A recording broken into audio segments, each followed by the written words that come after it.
What's crack-a-lackin'? Welcome in to My Mind is a Weapon Fantasy Football Show.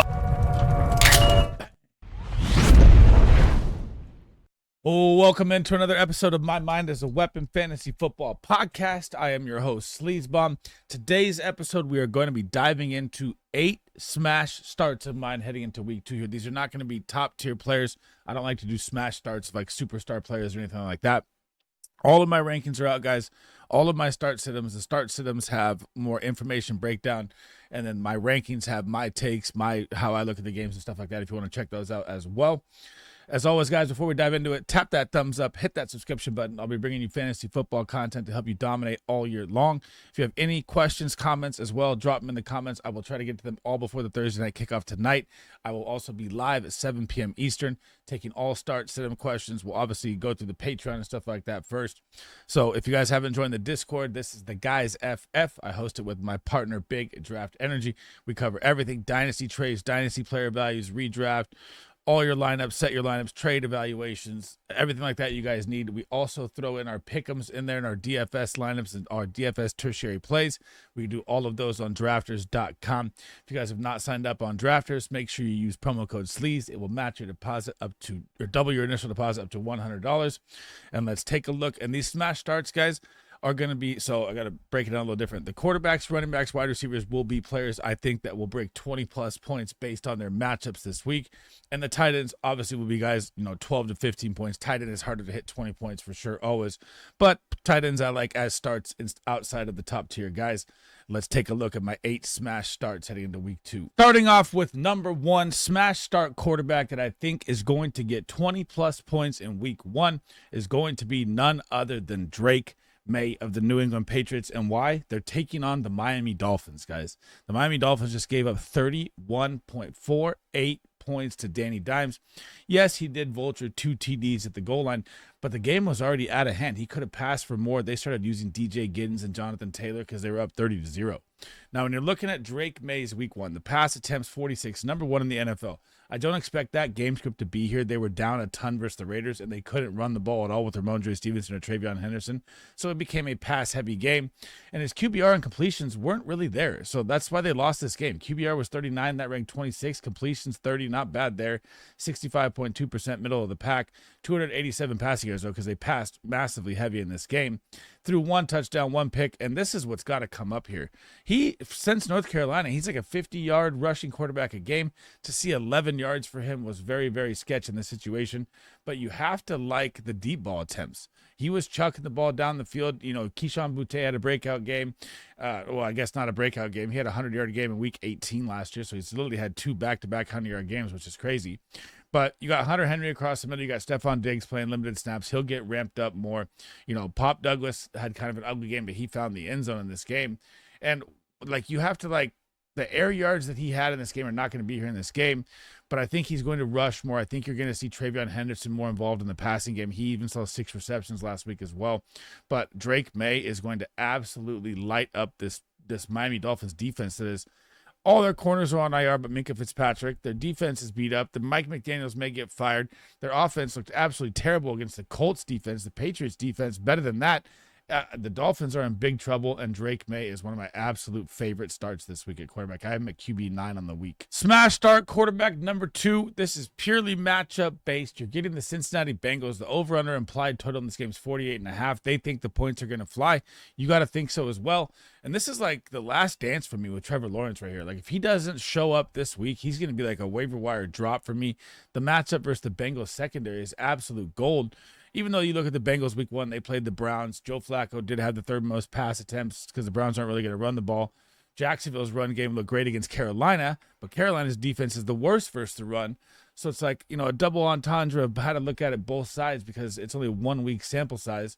But when you have Brian Thomas Jr., when you have Travis Hunter, Brenton Strange looked great in week 1.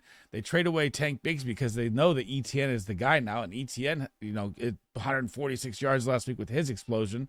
So this is it. This is Trevor Lawrence's game to get 20 points right here. I have him at QB 12, and this is if he doesn't do it this week, I'm going to be done with this guy. Like this is ridiculous.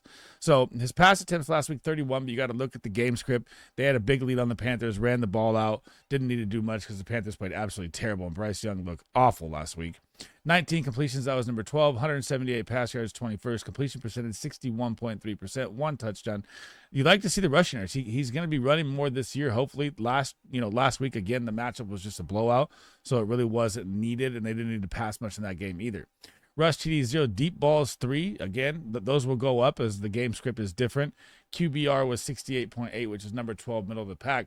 And another thing you have to look at here is you got to look at the Bengals and how they played last week and how it went versus the Cleveland Browns, which is a totally different defense. This is not going to be getting after Joe Burrow. This should be 28-31, 30-30 game right here offensively. And the Jags, now that you got rid of Tank Bigsby, who is your goal line back, you could tell last week they passed the ball three times in the red zone the only time they were there, or out of the 6 attempts they were there, which is 50%. So that shows you that ETN may not be getting as much goal line work with the big bodies they have down there.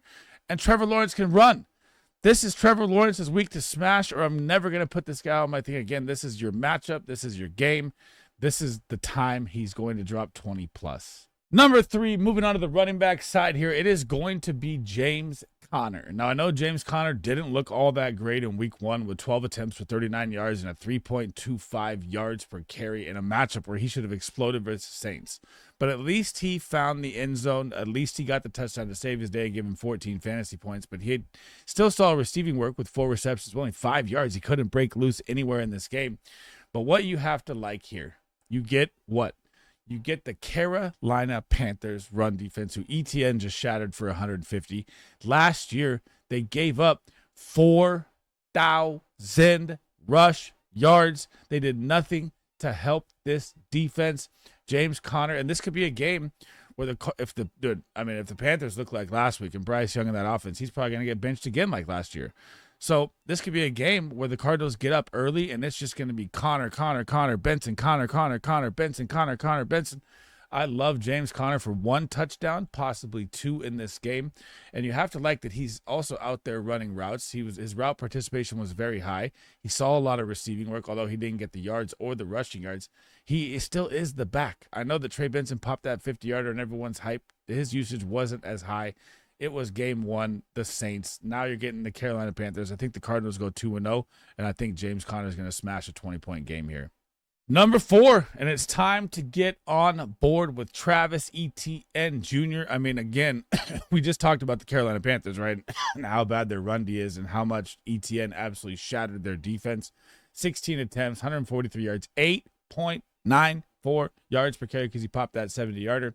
Didn't find the end zone. Again, we talked about the red zone stats with Trevor Lawrence there. 3 receptions, 13 receiving yards, 0 receiving touchdowns. Now, throw the Carolina Panthers game aside. What you have to like is Tank Bigsby was moved out of town. Byshell Tootin, not really going to be a big goal line back effect there. Maybe LeQuint Allen, he played more snaps than Tootin in week 1. Not buying any of that. This is Liam Cohen's new Bucky Irving. It is Travis Etienne.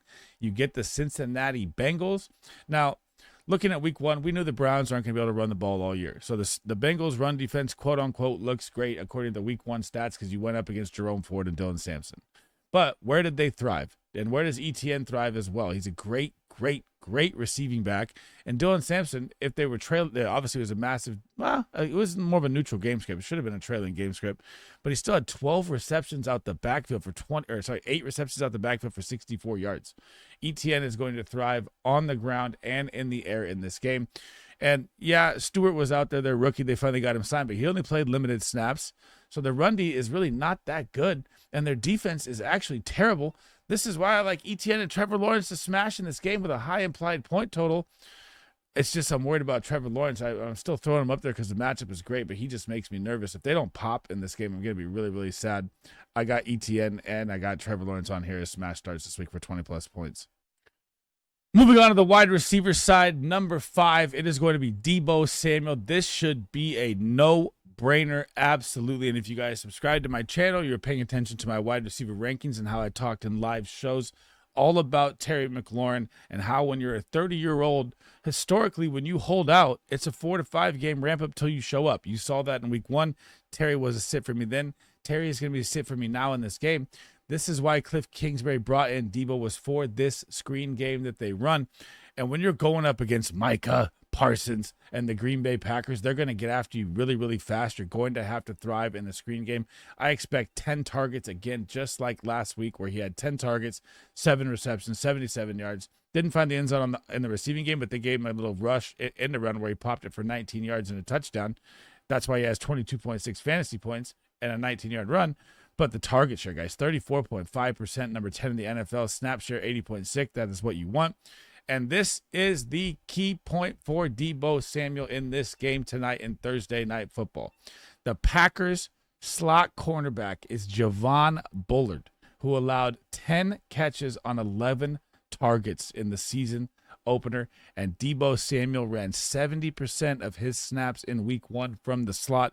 Expect Debo to absolutely feast for 20-plus points in week 2, baby. Number 6, and this one is contingent on Xavier Worthy. I don't think he's going to play after that hit to Travis Kelce. It looked like it was going to be IR or season ending, and now it's like day to day. I don't think he's going to be out there. I think if he goes out there, he takes one hit and the season may be over. They got to be smart with their guy if they want to continue this season and be competitive here. But what happened? Hollywood Brown steps in, 16 targets, leads the NFL in week 1. You have no Rashee Rice. Travis Kelce looks slow and sluggish. Yeah, did he get a touchdown on a busted play? Yes, he did. He didn't look like Travis Kelce, like I was alluding to all year long. And these numbers that Hollywood has is insane, and you cannot sit this guy because of this reason. 10 receptions, 99 receiving yards, 41% target share, number 4 in the NFL. Snaps played, 100% tied for first. Points, 19.9. And we got to talk about so many things here with him. His target rate was 35.6. That was number 8. His slot snaps alone were in the top 10 at 29. Routes ran were 45 at number 2. I mean, this guy is not going to miss at all. I've never trusted Hollywood Brown in fantasy football, with the situation right now. You're going up against the Philadelphia Eagles. CeeDee Lamb could have just toasted them, dropped a couple balls that cost him a 30-plus point game. I know you have Cooper DeJean. I know you have Quinyon Mitchell out there. It's going to be a game where the Chiefs are probably behind in this game, and they're going to need pass volume galore. And he looked at Hollywood Brown every single time. That's why he led the NFL in targets, and volume is king. And I hate to say it, I've never trusted Hollywood Brown at all, but right now he is a smash play that could go for 20-plus points. Going to go for 20-plus points again here in week 2. Moving over to the tight end side, number 7. I don't know how much longer I can even put this guy on this list. He is almost to a must-start tight end. Tyler Warren, the absolute stud out of Penn State. I always told you it was Tyler Warren over Colston Loveland. I can't believe those people even argued with me with that on Twitter and YouTube. Absolutely out of your minds. Now, why is this kind of scary and why is this kind of great? You got to look at this in 2 ways. I don't know if Tyler Warren has earned the respect of the NFL yet, to where Patrick Surtain, the best corner, who I told you to sit Calvin Ridley last week versus him. You almost sit every wide receiver versus him because he's that good. I don't know if Tyler Warren has earned the respect for Patrick Surtain to shadow him yet over like a Michael Pittman. But if he does, that would really hurt Tyler Warren. But I don't think that's going to happen here in week 2 yet. I don't think he's earned the respect of the NFL like that. Like he's not a Travis Kelce, Jimmy Graham, Antonio Gates type where they double box you in. So when you're looking at Tyler Warren, 9 targets. Danny Dimes, where does he live? Across the middle. That is where his accuracy is the best in the NFL. Left side, right side, very, very low. So Tyler Warren's going to feast all year long. 9 targets, 7 receptions, 76 yards, 32% target share, number 2 for tight ends on the week. Snap share, 74%. That's at 20. You expect that's going to go up. But the route participation, 90%. He's part of every single route, almost number 4 in the NFL there. That is great to see. Now, when you're looking at the matchup, do you think that the Colts are going to be able to run the ball with Jonathan Taylor versus this nasty Denver run D? Obviously, Jonathan Taylor's still going to get his touches. They said he was a little banged up. I don't know what their weird injury they're hiding is. He's still going to get the touches, but I don't think it's going to be a great game for him. And I expect Denver to bounce back offensively. I mean, it looks like Evan Ingram's going to be back out there off the injury. I think the Colts play from behind in this game. And I think that's what killed Tyler Warren from having a smash week in week 1 where he could have dropped 20-plus points because they had a 30-0 lead versus the Dolphins, and they didn't even have to pass the ball anymore because the Dolphins are atrocious. They're absolutely terrible. So Tyler Warren, this is probably the last time I can even put him on here because I think this guy's just going to be a rising superstar from here on out and a must-start tight end, honestly, the rest of the season at this point. Last but not least, baby, the last dance. I told you I was in on Kyle Pitts this year. Very heavy best ball draft of him as well. And the Michael Penix connection with him looked great in week 1, baby. It is just 1 week sample size. But, man, you saw the offseason. You saw the hype. Kyle Pitts may have ended up being one of the best values at tight end this year. Now, looking at the game you're heading into against Minnesota. Well, first let's look at his stats. He had 8 targets, 7 receptions, 59 yards. Didn't find the end zone. Target share 18.6%, number 11. That's what you want. Snap share 76%. You expect that to be up in the 80s, 85. And route participation, just like Tyler Warren, out there almost every single time at 86%, number 7. Now, the Minnesota Vikings, Brian Flores, defensive coordinator. What is he known for? He's known for letting stuff across the middle. That's why they were number 2 worst versus the tight end last year. They don't let deep balls down the side. They cover the sidelines very well. It's usually across the middle. And you also have Drake London banged up off his shoulder. He's obviously practicing, going to be out there. Darnell Mooney banged up with his shoulder. He's going to be out there. How much are these guys going to be involved off their injury when the Falcons are fighting not to be 0-2? These are all the questions that come into my mind when I'm thinking about it. But Kyle Pitts, if you look at Cole Kmet, Colston Loveland, they both had a couple big plays that could have happened in the game in Monday Night Football. And that's a double set. There's no double tight end with Kyle Pitts. He's the guy that's out there the whole time. The game, I believe, is going to be a higher scoring game than people think. I think Kyle Pitts is going to find the end zone in this game. And again, when we're talking about tight ends, I can't go, they're going to get 20 points. 20 points for tight ends is always harder to get. I'll say 15 plus points for Kyle Pitts in this game.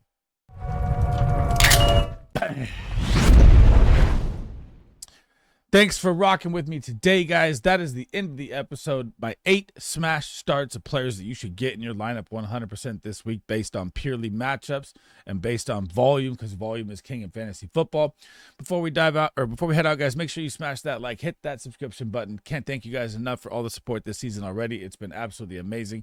And when it comes to the comments, I have so much going across from Twitter, YouTube, all my social medias. I will try to get to all the questions before the Thursday night kickoff tonight. I promise, guys, I will answer every single comment in there. As always, if you guys haven't checked out the Discord, this is how you contact us off stream outside of the shows. We talk football 24/7 in there. Check out the Guys FF Discord. It will be pinned in the comments and in the description as well.